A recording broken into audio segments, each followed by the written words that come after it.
के 8 बजे थे। सुरेश ऑफिस में काम कर रहा था। बाहर तूफान के साथ भारी बारिश हो रही थी। सुरेश एक जमीन के प्रोजेक्ट पे काम कर रहा था। काम में व्यस्त होने के कारण उसको वक्त का पता ही नहीं था। जब उसका काम खत्म हुआ तब घड़ी में 9 बज चुके थे।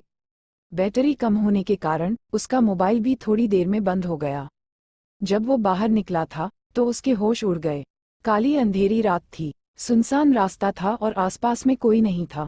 तूफान के साथ तेज बारिश गिर रही थी। भारी बारिश की वजह से बिजली के खंभे से सारी बत्तियां भी बुझ चुकी थी। सुरेश ने जैसे तैसे करके अपना स्कूटर निकाला और अपने घर की ओर जाने लगा। कुछ देर बाद अचानक रास्ते में एक बिल्ली दिखाई दी, इसलिए सुरेश ने स्कूटर को ब्रेक लगाई। लेकिन ब्रेक लगाने के बाद सुरेश का स्कूटर वहीं पर ही रुक गया। सुरेश को ऐसी अनुभूति हुई जैसे मानो उसका स्कूटर किसी ने जकड़ लिया हो। सुरेश स्कूटर से उतरा और काफी बार प्रयास किया, लेकिन स्कूटर चालू ही नहीं हो रहा था। तेज बारिश की वजह से सुरेश पूरी तरह से भीग चुका था। ठंड के मारे वह कांप रहा था। अचानक स्कूटर बंद होने से उसकी घबराहट और ज्यादा बढ़ गई। वह अपने स्कूटर को साइड में ले गया और डर की वजह से कुछ देर अपनी आंखें बंद कर ली। थोड़ी देर बाद उसको एहसास हुआ कि उसकी पीठ पर किसी ने हाथ रखा है। सुरेश जोर से चिल्लाया, कौन है? कौन है? मुझे छोड़ दो।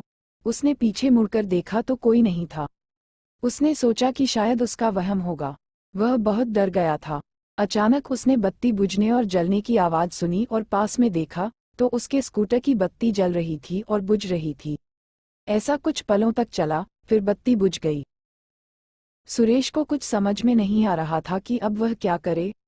वो कुछ हरकत करता उससे पहले ही उसके सामने एक लटकता हुआ सफेद छाता उसको सामने दिखाई पड़ा। सुरेश ने डर के मारे अपनी आंखें बंद कर ली, लेकिन वह अपनी आंखों को ज्यादा देर तक बंद नहीं कर पाया। जब उसने अपनी आंखें खोली तो उसके पैरों तले जमीन खिसक गई। उसकी नजरों के सामने एक चुड़ैल थी। उसने सफेद साड़ी पहनी थी। वह डरावनी नजरों से सुरेश को देख रही थी। फिर उस चुड़ैल ने छाता जमीन पर फेंक दिया।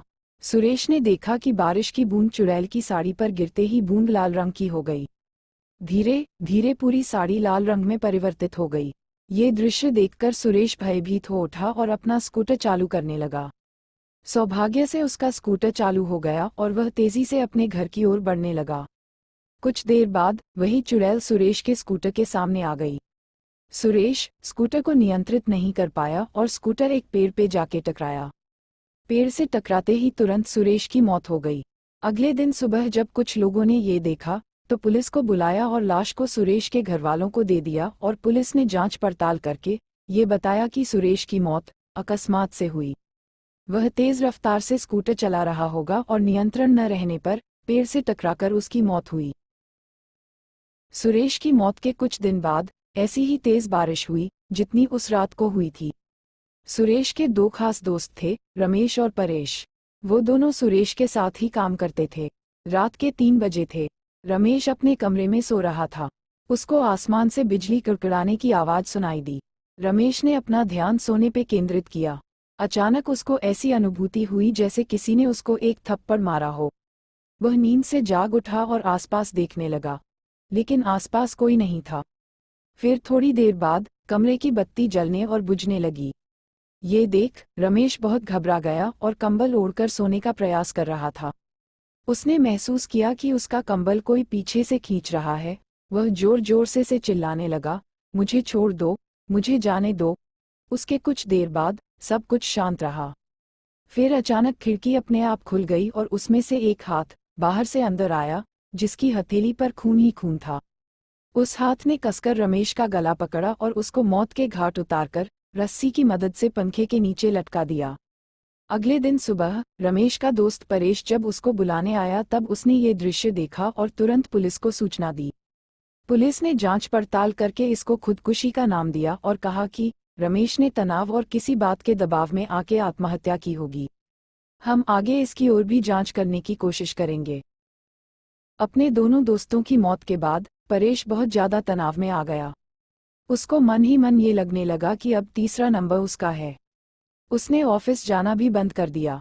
कुछ दिनों उसने आपको अकेले में रखा, यहाँ तक कि वह अपने परिवार के लोगों से भी ज्यादा बात नहीं करता था। कुछ दिनों बाद उसको लगा कि अब खतरा टल चुका होगा, तब वह अपनी पत्नी के साथ दूसरे शहर घूमने चला गया। कुछ दिनों तक उसने अपनी पत्नी के साथ दूसरे शहर में सैर की। कुछ दिनों घूमकर दोनों वापस अपने घर आ गए। अब परेश के मन में डर का नामोनिशान नहीं था। वह आराम से जीवन व्यतीत करने लगा। दूसरे शहर घूमकर आने के बाद वह रोजाना ऑफिस जाने लगा। एक दिन ऑफिस में ज्यादा काम की वजह से उसको देर तक रुकना पड़ा। उस रात को भी तूफान के साथ भारी बारिश हो रही थी। परेश अपनी कार में बैठकर घर के लिए रवाना हुआ। रास्ते में एक बड़े से खड्डे के साथ उसकी गाड़ी टकराई और कार का एक पहिया खड्डे में गिर गया। परेश कार से नीचे उतरा और बहुत प्रयास किया, लेकिन पहिया खड्डे से नहीं निकला।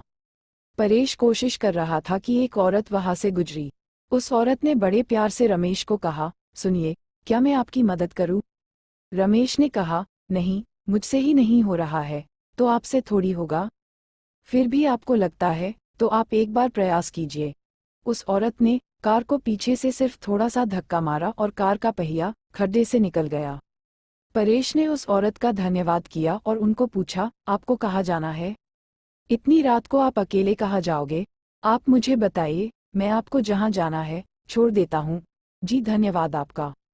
यहाँ से थोड़ा आगे एक तालाब वाली गली आती है, वहाँ मुझे छोड़ दीजिएगा। तालाब के पास में ही मेरा घर है, औरत ने जवाब दिया। परेश ने उस औरत को अपनी कार में बिठाया और आगे बढ़ा। परेश को थोड़ा डर जरूर लग रहा था, लेकिन उसने गाड़ी चलाने पे ध्यान केंद्रित किया। थोड़ी देर बाद पीछे से आवाज आई, बस यहाँ पे रोक दीजिए, मेरा घर पास में ही है। परेश ने कार रोक दी और उनको उतरने को कहा। अचानक उसने पीछे से डरावनी आवाज सुनी, परेश, अब तू गया, तेरा अंत अब नजदीक है, मैं तुझे नहीं छोड़ूंगी। परेश ने पीछे मुड़कर देखा तो उसके होश उड़ गए। वो औरत एक खौफनाक चुड़ैल में परिवर्तित हो गई थी। उस चुड़ैल ने जोर से परेश को धक्का दिया और उसको कार से नीचे गिरा दिया।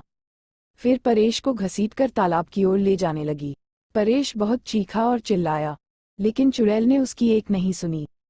परेश ने चुड़ैल से कहा, कृपया मुझे छोड़ दो, मुझे जाने दो, मैंने आपका क्या बिगाड़ा है? परेश, तो आज मेरे हाथों से ही मरेगा। तुम्हारे दोनों दोस्तों को तो मैं मौत के घाट उतार चुकी हूँ, अब तुम्हारी बारी है। याद करो बरसात की वो अंधेरी रात, जिस रात को तुम लोगों ने मेरी हत्या करके मुझे तालाब में फेंक दिया था। जिस जमीन ने मुझे और मेरे माँ बाप को रोजी रोटी दिलाई थी, वह जमीन तुम तीनों हड़पना चाहते थे और उस जमीन पे शराब की फैक्ट्री लगाना चाहते थे। जब मैंने और मेरे पिताजी ने हस्ताक्षर करने से मना कर दिया, तो तुम पापी दरिंदों ने मेरी और मेरे पिता की हत्या कर दी और दोनों को तालाब में फेंक दिया। हमारी मौत का कारण लोगों को ये बताया कि हम पानी में डूबकर मर गए हैं। मैं उस जमीन पे कभी भी शराब की फैक्ट्री नहीं चलने दूंगी तथा मैं वापस मेरे और मेरे पिताजी का बदला लेने के लिए आई हूँ। आज तुझे भगवान भी मुझसे बचा नहीं पाएगा।